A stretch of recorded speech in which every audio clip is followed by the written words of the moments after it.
ശരീരം കണ്ണമ കാത്തു ശാരീരിക പരിമിതികൾ ജീവിതത്തിന്റെ ഭാഗമല്ലെന്ന് തെളിയിക്കുന്ന ഒരു കൂട്ടം കുഞ്ഞുങ്ങളുണ്ട് ഇവിടെ. ഓരോ പഞ്ചായത്തുകളിലും ഓരോ ബഡ് സ്കൂൾ എന്ന ആശയത്തിന്റെ ഭാഗമായി ശാരീരിക വൈകല്യങ്ങൾ അനുഭവിക്കുന്നവർക്ക് വേണ്ടി നടത്തിക്കൊണ്ടിരിക്കുന്ന ഒരു പദ്ധതി.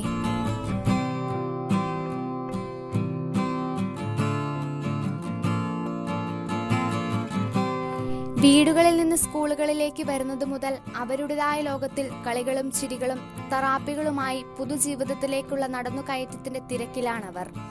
കൂടാതെ കലോത്സവത്തിന്റെ തയ്യാറെടുപ്പുകളും ഇതിനോടൊപ്പം നടന്നു പോകുന്നു. പിന്നെ നമ്മൾ കലോത്സവത്തിലേക്ക് വേണ്ടിയിട്ട് അവരെ ഒരുക്കുന്നതിന് വേണ്ടിയിട്ട് എല്ലാ ദിവസവും ഉച്ച കഴിഞ്ഞിട്ടുള്ള സെഷൻ നമ്മൾ അതിന് വേണ്ടിയിട്ട് ഉപയോഗിക്കാറുണ്ട്. അപ്പോൾ വരയ്ക്കാനും പിന്നെ ഡാൻസ് ഓറിയൻറ്റഡ് ആയിട്ടുള്ള ഡാൻസ് ആക്ടിവിറ്റീസ് അതുപോലുള്ള കാര്യങ്ങളൊക്കെയാണ് നമ്മൾ ഉച്ചയ്ക്ക് ശേഷമുള്ള ആക്ടിവിറ്റീസ്. ആർട്ട് ആൻഡ് ക്രാഫ്റ്റ് അതുപോലുള്ള കാര്യങ്ങളാണ് കൊടുക്കുന്നത്. പഞ്ചായത്തിന്റെ സഹായത്തോടു കൂടി ഒരു വൊക്കേഷണൽ സെന്റർ കൂടി തുടങ്ങിയിട്ടുണ്ട്. ഒറ്റയ്ക്ക് ബുദ്ധിമുട്ട് അനുഭവിക്കുന്ന അമ്മമാർക്ക് വേണ്ടി ഒരു കൈസഹായം എന്ന നിലയിലാണ് ഈ സംരംഭം തുടങ്ങിയിരിക്കുന്നത്.